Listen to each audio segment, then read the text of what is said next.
Well, welcome to the Middlesex Moments radio show. I'm Dr. Anna Wasesha, president of Middlesex Community College, and today my guests are partners in the community, and they are working with the Shoreline Basic Needs Task Force. They themselves are the Affordable Housing Committee, and there are 4 of them here with me today. So I'm thinking that as the host of this show, I'll have very little that I'll have to interject to keep the conversation going. Let's first of all go around and introduce all of us. So to my right, and I'll just have you introduce yourself. I'm Dawn Parker. I'm a project manager with The Connection, and that's a community nonprofit that focuses on community development and human services throughout the state of Connecticut. Okay, Ed Bonilla, and I'm with Middlesex United Way. I'm Sarah Bird. I'm with Middlesex Habitat for Humanity. I'm the executive director. Lauren Ash. I'm the executive director for Hope Partnership, a small nonprofit on the shoreline. We are developing and advocating for affordable housing in our area. So why don't we start with a definition after we've just started with introductions. What is affordable housing?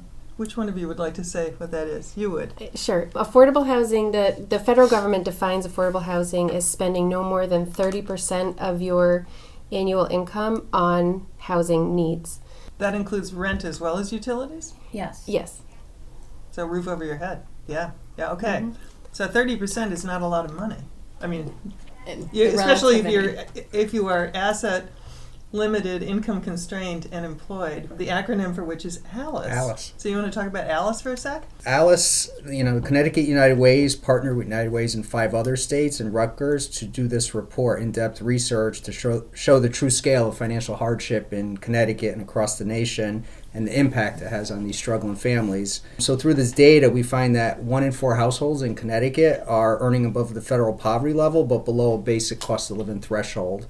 And that cost of living threshold was developed by this report by the United Ways, and that's the 5 categories that they feel are the basic necessities. And so that's housing, which we're here to talk about, childcare, food, transportation, and health care. It also factors in a percentage for taxes and maybe a little bit miscellaneous. But it's the minimum cost required for people to make ends meet. There's no savings in there. It doesn't take into account debt and other factors. So in Connecticut, it's about 1 in 4 households who are struggling, who are these ALICE households, who are getting above the federal poverty level, but not making that basic cost of living threshold. Middlesex County ALICE is about 20% of Middlesex County residents are ALICE. And then the great thing about the report is it does break it down by each town. So if folks want to know the percentage of ALICE in their specific town, they can go to the report. It's on our website, middlesexunitedway.org, and find out more specific data about the cost of living threshold, about the data, the percentage of ALICE in their community. And then when you add that to those who are in poverty, so Middlesex County, when you combine folks who are ALICE are about 20% and the poverty level about 5%, that's about 1 in 4 families in Middlesex County who are struggling just to make ends meet, and it's a very, very conservative estimate. And does it have something to do with age as well? For example, your senior the report population? does break it down by age. I don't have that data with me specifically, but it does break it down by age. The report is somewhat broad because obviously the more in-depth you try to get, then the more complex and complicated it could be. So I think it's above 62 and then below 62, but it also goes by family size. And then again, by income, and it's people that make our communities go. It's everyday people that we come across every day, retail, teachers' aides, home health care aides, folks who are needed for our community to be vibrant and succeed. And I'm thinking it's also community college students. It's community college students, it's nonprofits. Most nonprofit employees are ALICE. And again, it's people who make our economy go but are struggling just to make ends meet day to day. Well, so we have to take a break, but when we come back, let's talk about the Affordable Housing Committee and the work you're doing. Well, we're back, and this is the Middlesex Moments radio show, and today the Affordable Housing Committee of the Shoreline Basic Needs Task Force is with me, Ed, Dawn, Sarah, and Lauren, and we have a special guest, a 5th guest, named Alice. So Alice is actually part of our the Shoreline Basic Needs Task Force's Household Income Committee, and Alice is traveling around the shoreline. She has a Facebook page, Alice on the Shoreline, and her purpose is to educate for consumers in our county and relate to her stories. So Alice and Al can be anyone in your community. They're people who are in lower income level jobs, people who might be a single parent, people who might have someone ill in their household, have college debt, kids who just graduated college and have college debt to pay for so they can't afford housing in our area, people who are elderly and don't have as much income, or maybe their health care costs have risen, and so a lot of their income goes towards other things besides housing. And so Alice travels around to different activities so that people can learn about her in our communities and relate that they could easily be Alice, who we're talking about. That population of people who just are in the gap, that make too much money to receive financial help, but don't make enough money to survive in Connecticut because we are an expensive state. And those are generally the people that we try to serve with building more affordable housing or having a Habitat for Humanity home. The people that are just right above that need for, or that ability to get state assistance. So let's describe Alice. So Alice is a silhouette. She is a silver silhouette. The point of Alice is that she could be anyone that you know. So she doesn't have an identifying face. She is just someone that you could be sitting next to, someone who you got your coffee from in the morning, someone who you see at a stop sign across the way, someone who you're working with. Someone who drew your blood this morning you're getting your blood work or something. Yeah, the point is not to have Alice be identified so that people assume they know who Alice is. But what if I thought I wasn't Alice? And then who would I reach out to? Well, actually, you could like the Shoreline Basic Needs Task Force on Facebook or Alice on the Shoreline on Facebook and get more information. And there's a lot of ways to connect with services, maybe some help. I think the biggest part of the Alice campaign is to teach people to be compassionate neighbors. And maybe just there isn't a money tree in the backyard to solve our problems, but we can all be a little more kind and generous to one another to alleviate some of the financial pressure that Alex experiences. So, if you have a neighbor that's single or elderly, doing their lawn and shoveling their driveway would save them money that could go into their household. If there's parents and their children, daycare's the second expensive cost for a family's household. So if there was daycare needed, maybe your child has a friend in school and that child can come over to get on the bus in the morning. So the parent doesn't have to pay for child care, which would alleviate a lot of the burden. So there's advocacy, and there's, we're at the legislative office and doing different things to try to help this area of the population to get financial services and to build more affordable housing to alleviate their expenses.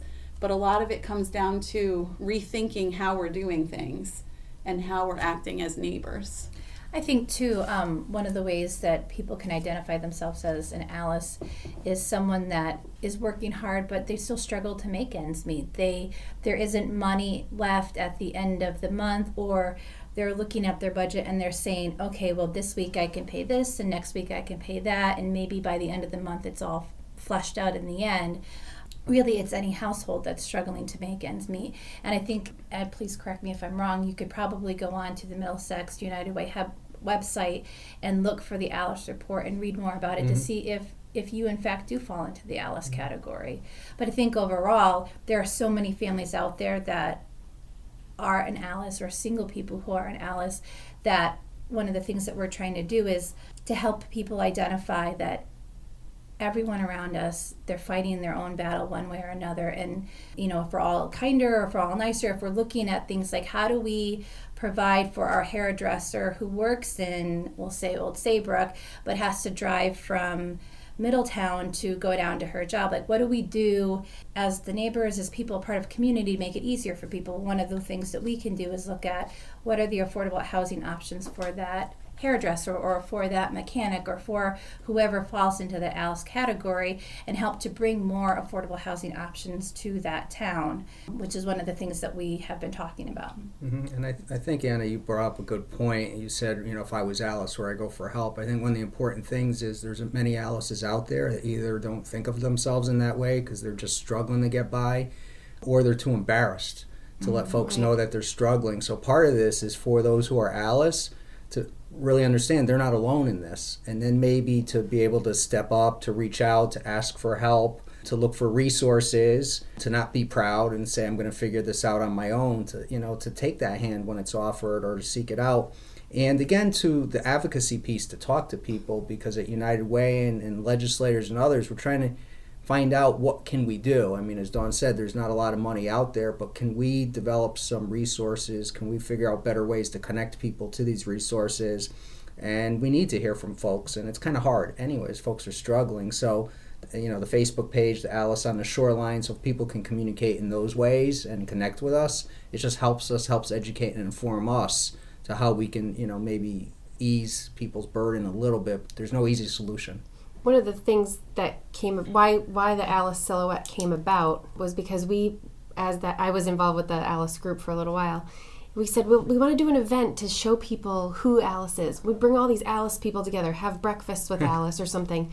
And we said, well, if you're a working mother with 2 young kids that are involved in after-school activities and homework and getting dinner on the table and sometimes going to night meetings, you don't have time to go to an event that's for yourself, that's for Alice. So we said, why don't we get Alice, make an Alice, and bring her to different places. That's why we have this little person that comes around with us. So far she's been to our community conversations that we've been having. She's been to a pancake breakfast in Clinton. There's going to be an art night, I believe, at some point with Alice along the shoreline, and she's going to the legislative office this Thursday to meet the legislators for the advocacy day. She's been to a lot of the community networking kind of groups that we're all in, whether it's for the work that we do or maybe associated work that we do. She's been to planning and zoning meetings in towns. She's been to roundtable discussions. So tell me about the reception. Everyone loves it. Okay. Yeah, everyone loves it works. because we sort of work the room. We have cards that introduce an Alice scenario that say, like, I'm a single mother, 38 years old, I have 2 children, my husband lives in Florida, I get some child support, I work as a legal assistant. Like, it's a little They're scenario. actually real scenarios that Real people scenarios. have sent in and said, sure, I'll share my story. I don't want to share my face or my name, but I'll share my story with you.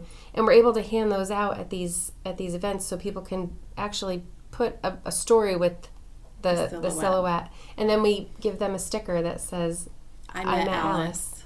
It's wonderful. Yeah. It's wonderful. And I think the important piece is when we talk about it, that people think about who Alice is in their own lives. It could be them, it could have been them, it could be their family, their friends, their neighbors.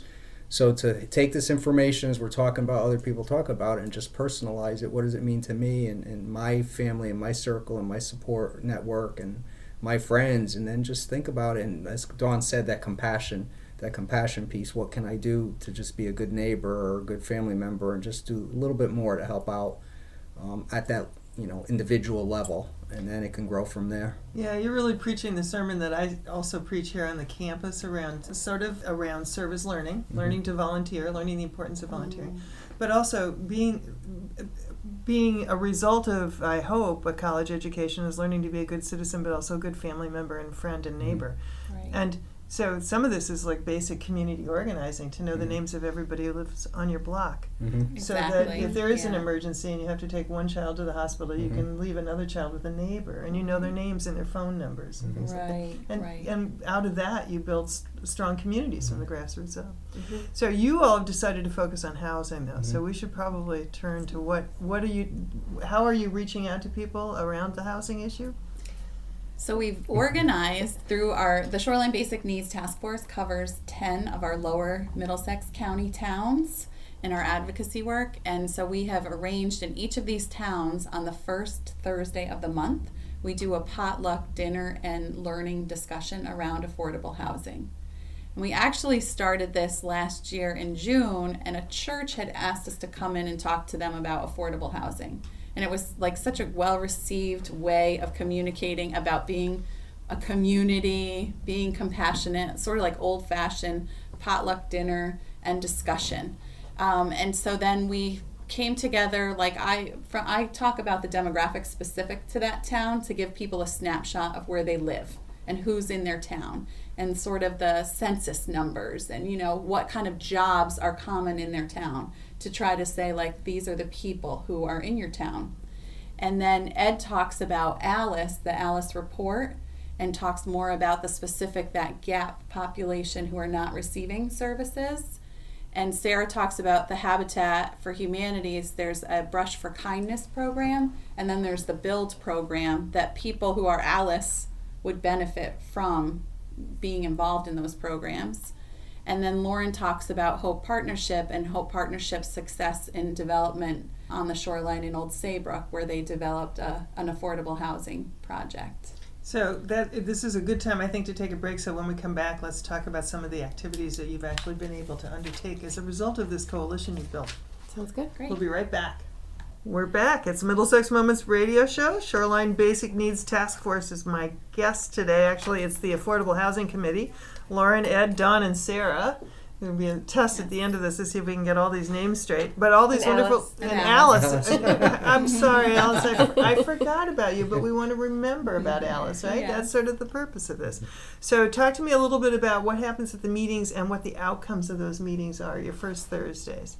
And your work as a coalition, just generally. Well, we started this idea of having this First Thursdays event, and so far we've had a few, and they've been very successful. We've had legislative leaders, town leaders such as selectmen, planning and zoning members, and then some people from the community that weren't necessarily in support of affordable housing.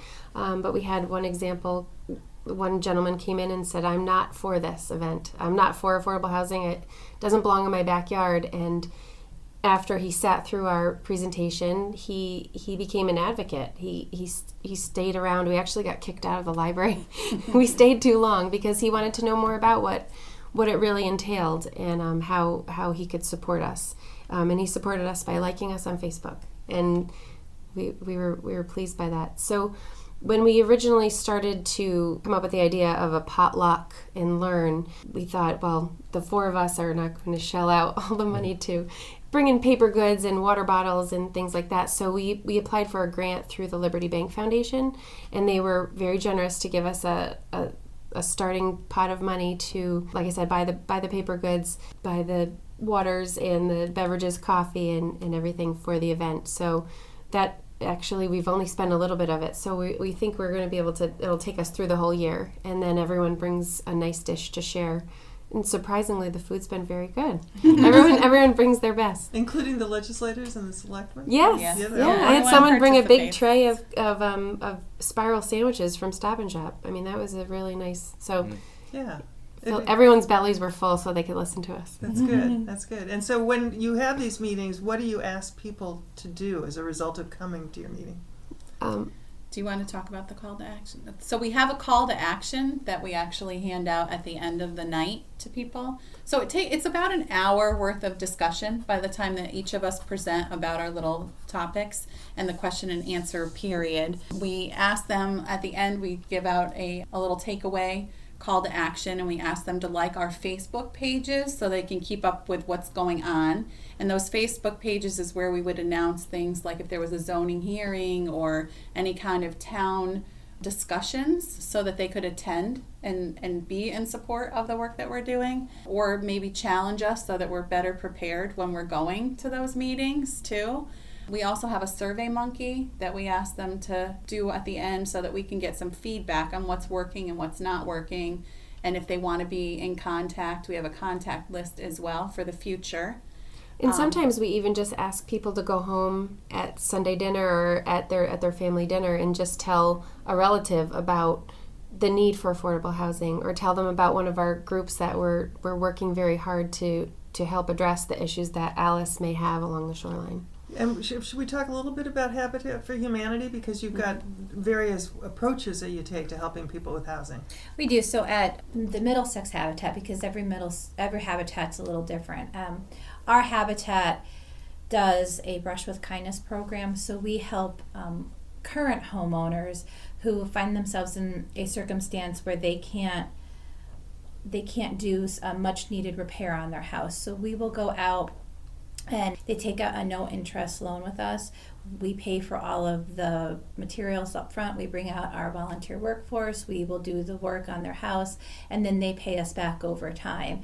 So like our homes where someone who can't go down to a bank to get, maybe they can't refinance their house to get those extra dollars to do the work on their house, or they don't live in an area where the USDA, because you can get money through the USDA to do home ownership or home improvements. They don't live in that area where they would qualify for something like that. They could come to us and we'll do smaller projects. We don't do roofs or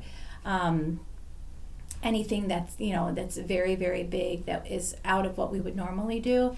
But we'll go and help them, and we'll do those projects. So that's one thing that we do that helps people stay in their home. I mean, the whole thing with Habitat is providing safe, decent, affordable houses, and we found that it's not just building safe, decent, affordable houses, it's also helping homeowners now who don't have the ability to do that, but might look at, if they don't fix, say, a porch that's falling off their house, then they're going to be thrown out of their house, or they're going to lose their homeowner's insurance, or something's going to happen because they're in violation of something or another. So that's where we'll come in and help out. In addition to understanding how many people are in need of safe and decent housing, is there an assessment of the housing stock? I mean, you must be also thinking about how many units actually are there, and how much does that unit, or do those units cost on average, and are there enough in general, to... There's not enough in general. Like, every town is obligated by the state statutes to have 10% of their housing stock be deed restricted as affordable. And the affordable numbers are the 30% of the area median income. Our towns don't meet those thresholds. Actually, there isn't one of our towns in the lower county that meet those thresholds. However, it doesn't take into account housing that isn't deed restricted. So even when a town is at 3% and they're meeting their 3%, they could be higher because, like, Joe Landlord is renting out their unit for an affordable rent, but it's not calculated in that number. But we are far from being at that 10%, which is the minimal stock. Yet we have, like when Ed was saying, 1 out of 4 households is an Alice household. So technically that's 25% of our households need affordable housing if you just look at it in a most generic way. So really, in order to suit our needs, we would need 25% of our stock to be affordable, which we are so not making that happen. I think an average of our shoreline towns were about 1.5%. That's about the average. I know Old Saybrook is of deed restricted units. I know Old Saybrook is about 1.78%. Don't quote me, but it's about that, and it's very low. Very, very low. So where do people live? People who are well, there's a lot of places where people live. You know what I mean? There's people who live and they share places to live. They live in places that are less quality because they will be landlords will be renting them. A lot of our lower county live in motels, and then they are in campgrounds when it's warmer weather. Because the rates go up. And isn't that how Hope started? Yes, Hope started in 2003. There was a homework club at one of the local churches at St. Paul's Lutheran Church, and for children that were living in the motels, and after school they would come there and get some help with their homework and have a place to play rather than a hotel room. And they said, there's a bigger need here. Rather than a homework club, we need to provide them with some housing. And it took a long time. It took 7-8 years to actually build Ferry Crossing, which is the development that we've been responsible for in Old Saybrook. It's a 16-unit, 100% affordable apartment rental. And 16 families live there right now. Of the 16 families, 9 of them were already living in Old Saybrook, or in the general area, either in hotels or in their grandparents' basement, or some people were living in their cars, with their children still attending school. If you follow a bus in Old Saybrook, I always say this to people, you don't think there's a need for affordable housing? Drive behind a bus in the morning and watch how many places it stops that you would not think families lived in. Mm-hmm. And I think something else that's important is, besides like families living in hotels and maybe not safe situations, or unhealthy situations and poor housing, that a lot of them actually are always moving because maybe they can't pay the rent, so then they're behind, and then they leave, and then they find another place, but none other place. So the impact it has on children and families. So we talk about a homework club, but when a child lives in that type of environment, and there could be other factors, because if they're Alice and they're struggling, around food, having enough healthy food, So are they sleeping enough? Are they eating enough? How are they supposed to concentrate in school? The mental health situation that this compounds on is very it's alarming. It's very alarming. So having affordable, safe housing not only is about housing, it's about health. It's about mental health. It's about that stability for the families and their children. It's really about the foundation for everything. I mean, as you say that, I'm imagining not having an address. Right. So how do you even access things that you would need to access? You don't live anywhere. Well, this conversation could go on forever, but I really want to thank all four of you. So again, Lauren Ash from Hope Partnership down on the shoreline, Ed Bonilla, who teaches here at Middlesex Community College and also works for the United Way, Don Parker from Connections, and Sarah Bird, who's doing this really fine work with the Habitat for Humanity group here at Middlesex. So thank you all for joining me, and to our listeners, if you want to learn more about this group, which is called the Affordable Housing Committee of the Shoreline Basic Needs Task Force, you've got to go on Facebook. Yes, go on Facebook and like the Shoreline Basic Needs Task Force or Alice on the Shoreline. Great. Thank you all so much Thank you. for joining Thank me. you. Thank you.